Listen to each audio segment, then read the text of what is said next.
you've lost the ability to send messages on Instagram, you can follow these steps to restore your sending privileges. This guide will help you navigate the process effectively. Step 1. Check Instagram's community guidelines. Review Instagram's community guidelines to understand what behaviors may have led to the restriction. Ensure that your account complies with these guidelines moving forward. Step 2. Verify your account. Make sure your account is verified with a valid email address and phone number. Go to your profile settings and check that all information is accurate and up to date. Step 3. Appeal the restriction. Before starting recovery, use the sr.com link in the description to open the account recovery checklist generator and make sure your verification details are ready. Step 4. Wait for a response. After submitting your appeal, be patient.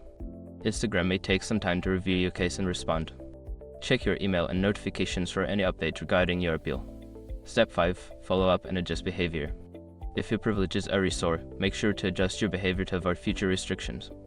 Engage with others positively and avoid actions that could be considered spammy or abusive. By following these steps, you can work towards restoring your sending privileges on Instagram. Remember to always adhere to the platform's guidelines to maintain a healthy account.